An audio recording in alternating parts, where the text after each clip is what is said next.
शर्मा परिवार मध्य प्रदेश के एक पुराने कस्बे महगांव में बसा हुआ था। बाहर से देखने पर यह घर किसी हवेली से कम नहीं लगता था। ऊंची लाल ईंटों की दीवारें, चौड़े लकड़ी के दरवाजे और बीच में बड़ा सा आंगन, जहां सुबह सुबह तुलसी के चौरे पर दिया जलता था। आंगन के चारों ओर कमरे बने हुए थे। एक ओर रसोई और भोजन का कक्ष था तो दूसरी ओर बैठक खाना, जहां अक्सर पड़ोसी और रिश्तेदार बैठकी करने आ जाते थे। घर के बरामदे में पुरानी चारपाइयां पड़ी रहती और दीवारों पर पीतल के लैंप टंगे रहते, जो घर के पुराने गौरव की याद दिलाते थे। बाहर वालों के लिए शर्मा परिवार संपन्न और संस्कारी था, लेकिन भीतर की परतों में रिश्तों की कई गांठें छिपी थी।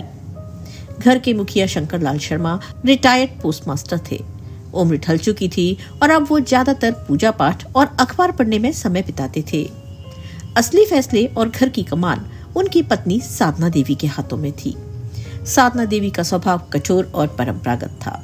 उनकी सोच थी कि घर तभी टिक सकता है जब हर रिश्ते की एक सीमा और नियम हो।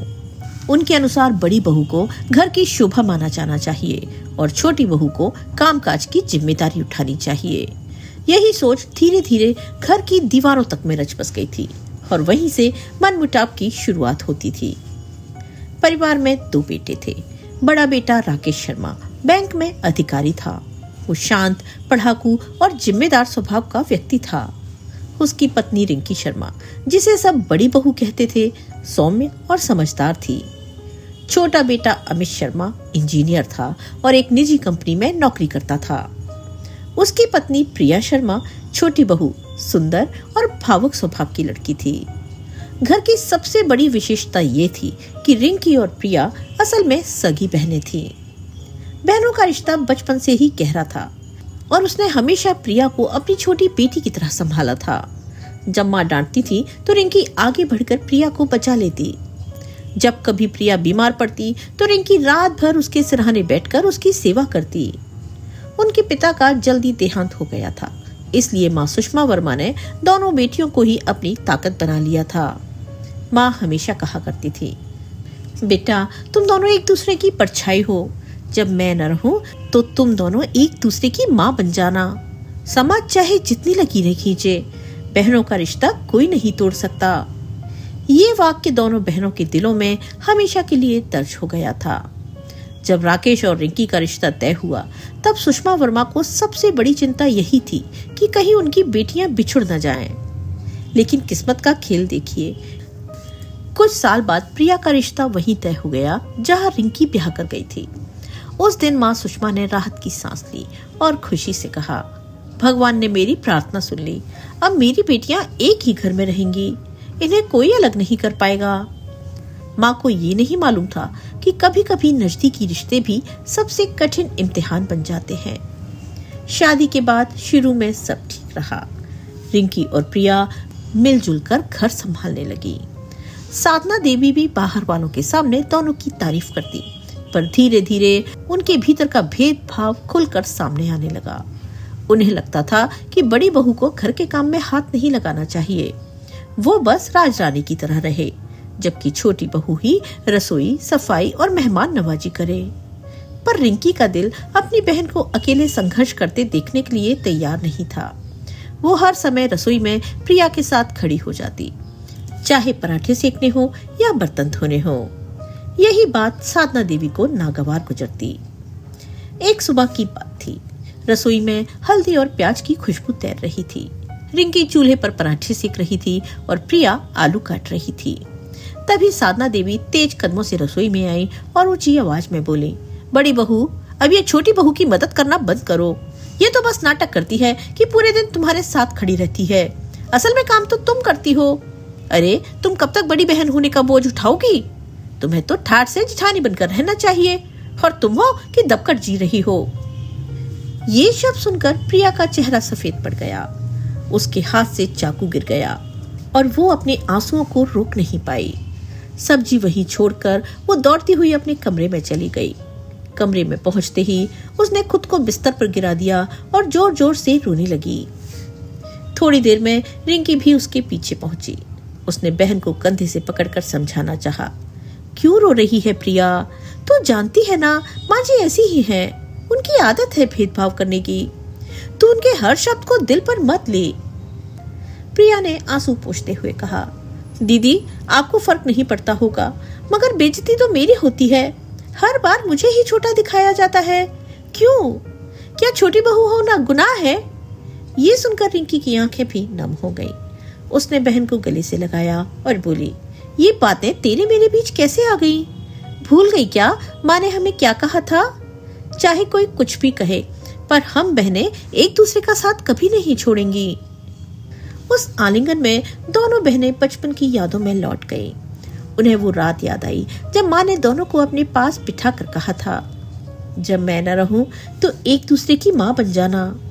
उसी दिन दोनों ने कसम खाई थी कि वो चाहे जहाँ रहे कभी एक दूसरे का हाथ नहीं छोड़ेंगी। लेकिन आज हालात ऐसे थे कि उसी कसम को निभाना मुश्किल लग रहा था। घर के पुरुष इस टकराव को देखकर असमंजस में थे। राकेश, बड़ा बेटा, जो हमेशा संयमित रहता था, अपनी पत्नी रिंकी से अक्सर कहता, तुम बहुत ज्यादा प्रिया की चिंता करती हो, माँ जी को अच्छा नहीं लगता, लेकिन मैं जानता हूँ तुम सही हो। रिंकी ये सुनकर मुस्कुरा देती, पर उसका मन शांत नहीं होता। वहीं अमित अपनी पत्नी प्रिया को समझाता, प्रिया तू चिंता मत कर, मैं सब देखता हूँ, माँ का स्वभाव ऐसा ही है, पर मैं तेरे साथ हूँ। लेकिन उसकी आवाज में हमेशा झिझक रहती, जैसे वो खुलकर अपनी पत्नी का पक्ष लेने से डरता हो। मोहल्ले की औरतें भी शर्मा परिवार की बातें करती। कोई कहता, देखो ना, शर्मा परिवार में भी भेदभाव है, बड़ी बहू को राजरानी बनाया है और छोटी बहू को काम वाली बना दिया है। ये ताने प्रिया के दिल को और भी दुखी कर देते। उसे लगता मानो उसकी कोई इज्जत ही नहीं बची। उस रात प्रिया बिस्तर पर लेटी तो उसे नींद नहीं आई। उसने सोचा, क्यों मैं हमेशा कमजोर साबित की जाती हूँ? क्यों मुझे ही सब काम करने को कहा जाता है? केवल इसलिए कि मैं छोटी हूँ, कि मेरी शादी छोटे बेटे से हुई। मेरी दीदी ने तो कभी मुझे छोटा महसूस नहीं कराया, वो तो हमेशा मेरा सहारा बनी रही। फिर ये घर मुझे क्यों तोड़ना चाहता है? आंसुओं से भरी आंखों के साथ वो यही सोचते सोचते सो गई। दिन बीतते जा रहे थे, लेकिन प्रिया के मन का बोझ कम नहीं हो रहा था। हर सुबह जब वो आंगन में तुलसी को जल चढ़ाने जाती तो मोहल्ले की औरतों की नजरें उस पर टिक जाती। कोई कह देता, छोटी बहू बहुत काम में लगी रहती है, लेकिन उसे घर में मान सम्मान कहाँ मिलता है। कोई ताना मार देता, ये बड़ी बहन और छोटी बहन का नाटक कब तक चलेगा? आखिर सास के आगे किसकी चलेगी? प्रिया इन बातों को अनसुना करने की कोशिश करती, पर शब्द तीर की तरह चुभते रहते। उसे लगता था जैसे उसकी मेहनत और समर्पण सब बेकार है। दूसरी तरफ रिंकी भी अंदर से टूटी जा रही थी। उसे सबसे ज्यादा दुख इस बात का था कि वो चाहकर भी अपनी बहन को पूरी तरह बचा नहीं पा रही थी। साधना देवी का स्वभाव ऐसा था कि अगर कोई उनकी बात काटता तो वो तिलमिला उठती। कई बार रिंकी सोचती कि वो साफ साफ कह दे कि प्रिया कोई नौकरानी नहीं है, बल्कि उसकी छोटी बहन और इस घर की बहू है, मगर फिर उसे डर लगता कि कहीं बात और न बिगड़ जाए। वो दुविधा में फंसी हुई थी। एक ओर माँ जैसी सास की आज्ञा और दूसरी ओर अपनी बहन का दर्द। एक शाम का वाकया इस तनाव को और गहरा कर गया। घर में मेहमान आए हुए थे, राकेश के कुछ बैंक के सहकर्मी और उनकी पत्नियां। पूरे घर में चहल पहल थी। प्रिया सुबह से ही रसोई में लगी हुई थी। वो नाश्ते से लेकर चाय, स्नैक्स तक सब बना रही थी। रिंकी बार बार जाकर उसकी मदद कर रही थी, लेकिन जैसे ही साधना देवी को ये दिखा, उन्होंने सबके सामने कह दिया, अरे बड़ी बहू, अब तुम रसोई का काम छोड़ दो, ये छोटी बहू का काम है। तुम बस मेहमानों के बीच बैठो, तुम घर की शान हो। सामने बैठे मेहमान हंसकर एक दूसरे को देखने लगे। किसी ने धीरे से कहा, ये भी अजीब घर है, जहाँ बड़ी बहू को रानी बना कर रखा है और छोटी बहू से सारा काम करवाया जाता है। प्रिया ने ये सुना तो उसका दिल बैठ गया। वो चाहती तो थी कि वो कुछ कहे, पर आवाज गले से बाहर ही नहीं निकली। आंसू उसकी आंखों में भर आए, पर उसने सबको छुपा लिया और फिर मुस्कान के साथ चाय परोसने लगी। मगर भीतर ही भीतर उसका आत्मसम्मान बुरी तरह से आहत हो चुका था। उस रात जब सारे मेहमान चले गए और घर का शोरगुल थम गया, प्रिया अपने कमरे में बैठी दीवार ताक रही थी। अमित ने आकर कहा, इतनी उदास क्यों बैठी हो? प्रिया फूट पड़ी। कब तक ऐसा चलेगा अमित? सबके सामने मुझे नीचा दिखाया जाता है और तुम चुप रहते हो। मैं आखिर कब तक सहूं? अमित ने उसके आंसू पोंछते हुए कहा। प्रिया, तू जानती है ना माँ का स्वभाव कैसा है। मैं कोशिश करता हूँ, लेकिन सामने बोलूं तो मामला और बिगड़ जाएगा। तो थोड़े दिनों तक सब्र कर, ये सब बदल जाएगा। लेकिन प्रिया का दिल मानने को तैयार नहीं था। उसे लगता था कि उसका अपमान धीरे धीरे उसकी आत्मा को खोखला कर रहा है। उधर रिंकी भी बेचैन थी।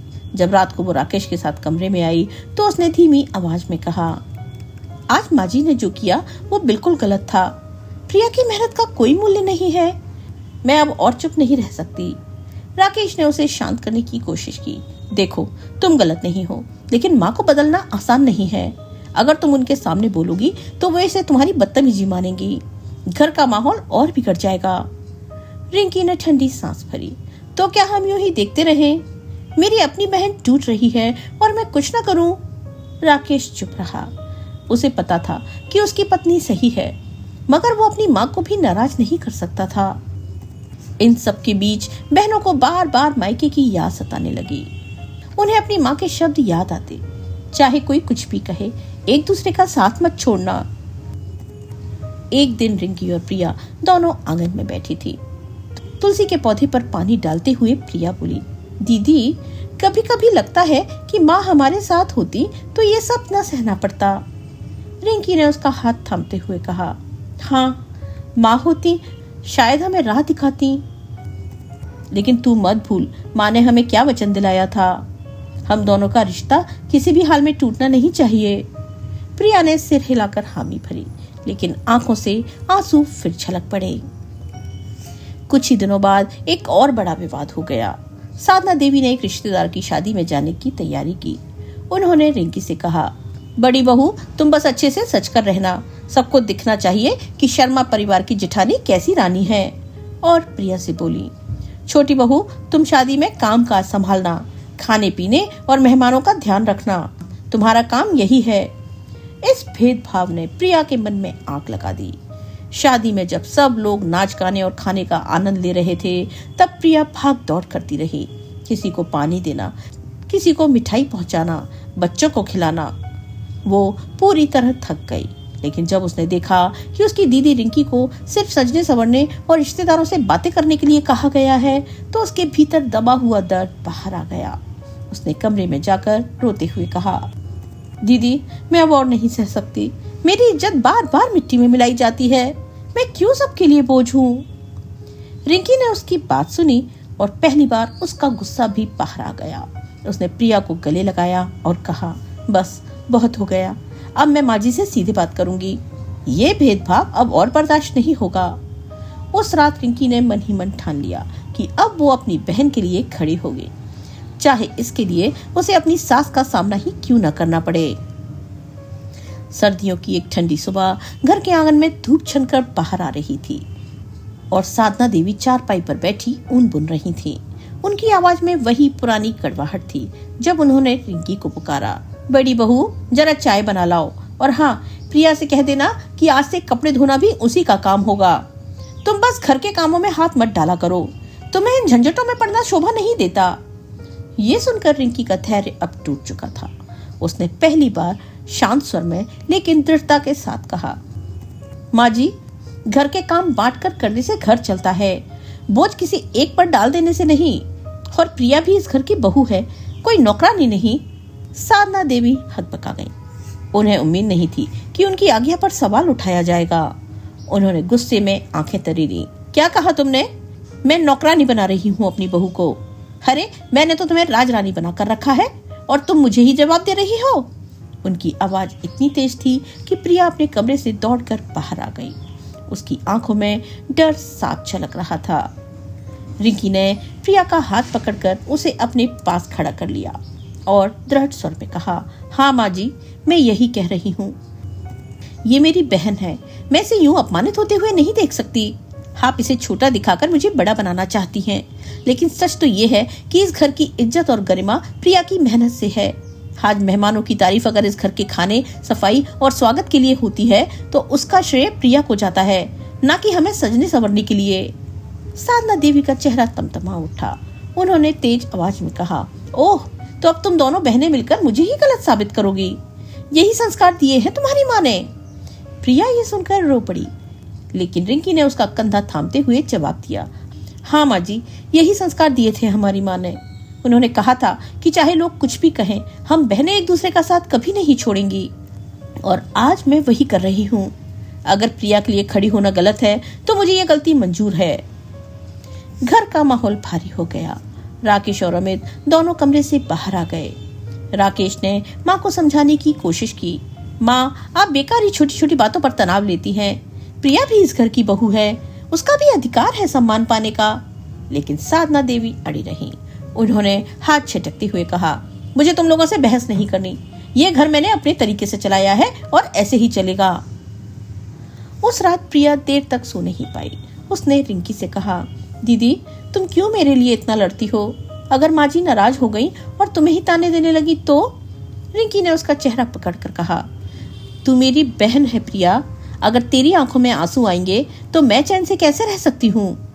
रिश्तों का बंधन खून से भी गहरा होता है और तू ही तो मेरी सबसे बड़ी ताकत है। प्रिया ने दीदी को गले लगा लिया। उसकी रुलाई फूट पड़ी, लेकिन उस रुलाई में अब एक सुकून भी था। दिन गुजरते रहे और धीरे धीरे पूरे मोहल्ले में ये बात फैलने लगी कि शर्मा परिवार की दोनों बहनों ने सास के सामने एक दूसरे का साथ दिया। कई औरतें आपस में बातें करती, देखो, सास चाहे जितना भेदभाव करे, लेकिन बहनों का रिश्ता तो अद्भुत है। आजकल कहाँ मिलता है ऐसा नाता। ये सुनकर प्रिया का आत्मविश्वास लौटने लगा। उसे लगा कि उसकी चुप्पी ने उसे कमजोर बनाया था, लेकिन दीदी की आवाज ने उसके लिए रास्ता खोल दिया है। एक दिन परिवार में और भी बड़ा इम्तिहान आया। साधना देवी की छोटी बहन का परिवार मिलने आया। वहां सबके सामने उन्होंने प्रिया को फिर ताना मारा, छोटी बहू, जरा पानी तो लाओ। वैसे भी तेरे बस का यही काम है। बड़ी बहू तो हमारे घर की शान है। ये सुनते ही प्रिया का चेहरा झुक गया, लेकिन इससे पहले कि वो पानी लाती, रिंकी खड़ी हो गई। उसने सब रिश्तेदारों की ओर देखकर कहा, नहीं, पानी मैं लाऊंगी। और हाँ, आप सब लोग जान लें कि अगर ये घर चल रहा है तो प्रिया की मेहनत से, उसकी लगन से। अगर मेरी सास इसे छोटा समझती है तो ये उनकी सोच है, लेकिन मेरे लिए प्रिया से बड़ी कोई नहीं। पूरा घर सन्न रह गया। रिश्तेदार आपस में कानाफूसी करने लगे। किसी ने धीरे से कहा, बड़ी बहू तो गजब की है, अपनी बहन के लिए खड़ी हो गई। बेटे ने कहा, मौसी जी को अब अपनी सोच बदलनी चाहिए। ये सुनकर साधना देवी पहली बार चुप हो गई। उनकी आंखों में आंसू आ गए। शायद उन्हें भीतर से ये एहसास होने लगा कि उन्होंने सालों से गलत किया है। उस रात साधना देवी अकेली बैठी रही। उनके दिमाग में वही शब्द गूंजते रहे, अगर ये घर चल रहा है तो प्रिया की मेहनत से। उन्हें पहली बार लगा कि सचमुच छोटी बहू के बिना घर अधूरा है। सुबह जब प्रिया रसोई में काम कर रही थी तो साधना देवी वहां आई। उन्होंने संकोच भरे स्वर में कहा, प्रिया, आज चाय मुझे बनाने दे। प्रिया हैरान रह गई। ये वही सास थी जो कभी उसे नौकरानी समझती थी और आज वो खुद चाय बनाने की बात कर रही थी। प्रिया की आंखें भर आईं। उसने धीरे से कहा, माँ जी, आप बैठिए, मैं बना देती हूँ। लेकिन साधना देवी ने पहली बार मुस्कुराकर कहा, नहीं, आज मैं ही बनाऊंगी। और हाँ, मुझे माफ कर दे, शायद मैंने तुझे कभी समझा ही नहीं। प्रिया हैरान रह गई। रिंकी भी वहां आ गई। उसने माँ जी को और बहन को गले लगा लिया। उस क्षण घर में वर्षों का बोझ जैसे उतर गया और रिश्तों का नया अध्याय शुरू हो गया। उस सुबह के बाद घर का माहौल धीरे धीरे बदलने लगा। साधना देवी, जो अब तक सिर्फ आदेश देती थी, पहली बार बहुओं की मेहनत को समझने लगी। वे कभी आंगन में बैठकर बुनाई करते हुए अचानक कह देती, प्रिया, थक जाती होगी ना रोज इतना काम करके, आओ थोड़ा बैठ जाओ, मैं देख लेती हूँ। प्रिया को विश्वास ही नहीं होता था कि ये वही सास है जो हर वक्त उसे ताना मारती थी।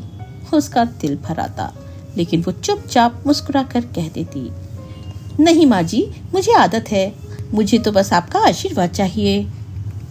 रिंकी भी अब खुलकर सास से बातें करती। उसने साफ कह दिया, माँ जी, अगर घर का हर सदस्य मिलकर काम करे तो घर और भी खुशहाल बन सकता है। बहुओं को रानी या नौकरानी बनाकर रखने से परिवार टूटता है। साधना देवी उसे ध्यान से सुनती और कभी कुछ जवाब न देती, मगर उनके चेहरे पर सोच की गहरी रेखाएं दिखने लगीं। एक दिन मोहल्ले की कुछ औरतें आकर बैठी। वे वही औरतें थीं जो पहले ताने कसती थीं। उनमें से एक ने कहा, बहन जी, अब तो आपके घर का माहौल बदल गया है। पहले तो हम सुनते थे कि आप छोटी बहू को परेशान करती हैं, लेकिन अब तो लोग कहते हैं कि आपके घर की दोनों बहनें मिलकर सब संभालती हैं। ये सुनकर साधना देवी को भीतर से एक अजीब सा संतोष हुआ। उन्हें लगा कि शायद यही असली इज्जत है, जब लोग आपके घर की मिसाल दें। उन्होंने धीरे से कहा, हाँ बहन, मैंने देर से ही सही पर समझ लिया है कि बहुओं को बेटी की तरह मानना ही सबसे बड़ी नेमत है। इन बातों ने प्रिया को और मजबूत बना दिया।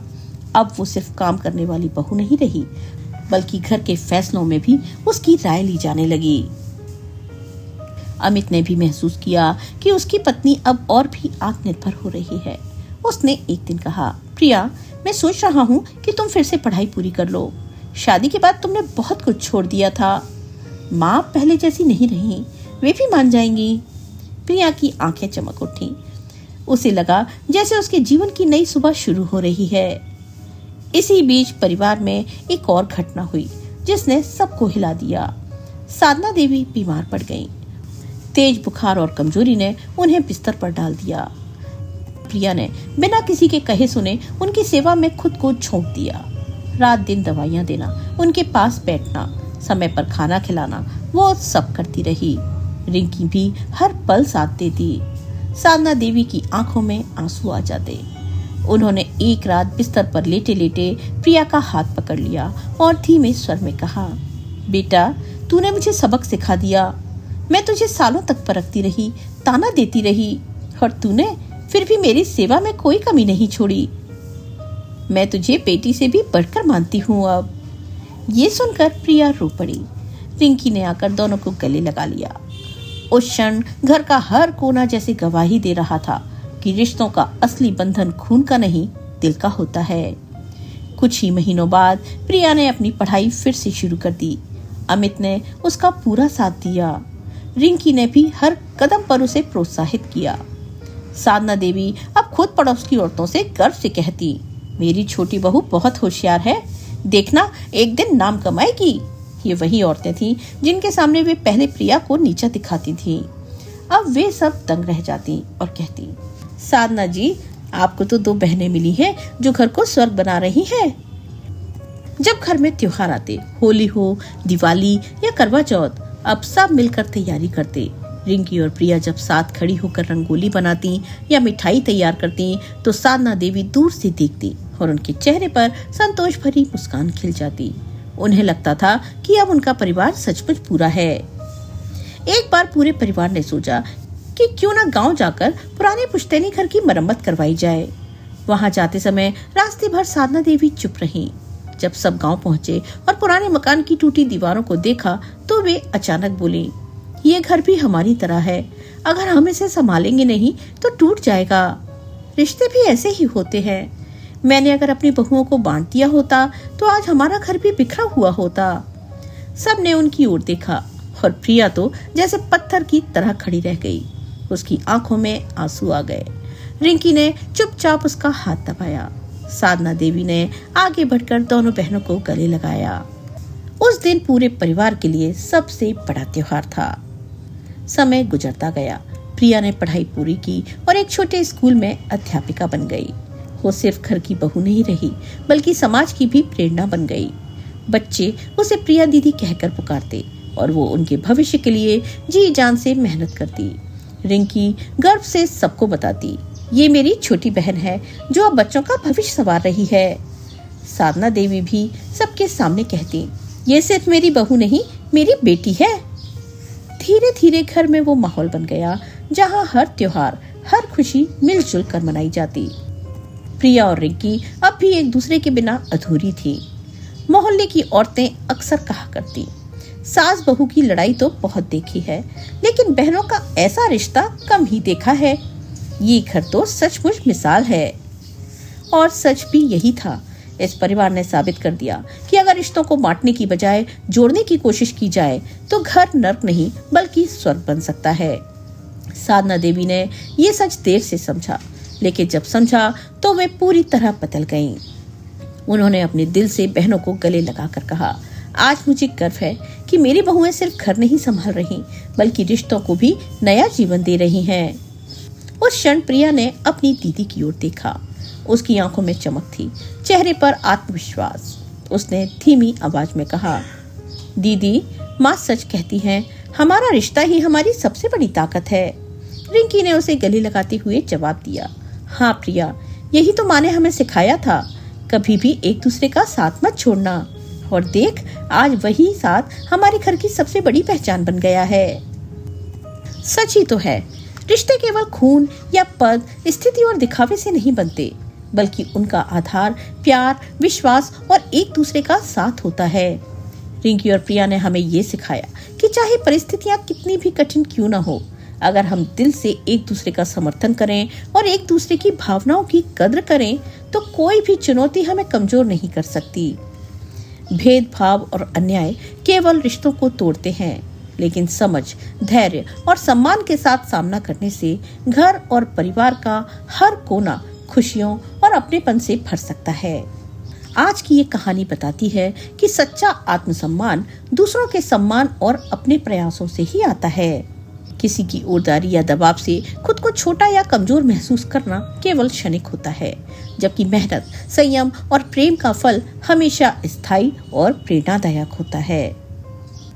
साथ ही ये कहानी हमें ये भी याद दिलाती है कि परिवार में समझदारी सबसे महत्वपूर्ण है।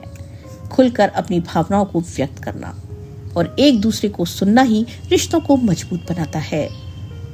असली परिवार वही है जहां सभी सदस्य प्यार और सम्मान के साथ जुड़े हों और जहां बहन, बहू या कोई भी पारिवारिक सदस्य एक दूसरे का हाथ कभी न छोड़े। यही असली शक्ति है, यही सच्चा प्यार है और यही वो बंधन है जो समय और मुश्किलों की कसौटी पर भी अडिग रहता है। दोस्तों, आपको आज की ये कहानी कैसी लगी? लाइक और कमेंट करके जरूर बताएं। अगर आप हमारे चैनल पर पहली बार आए हैं तो चैनल को सब्सक्राइब करना बिल्कुल ना भूलें। मिलते हैं एक नई कहानी के साथ। तब तक के लिए स्वस्थ रहिए, मस्त रहिए और अपने अपनों का ख्याल रखिए। आपका बहुत बहुत धन्यवाद।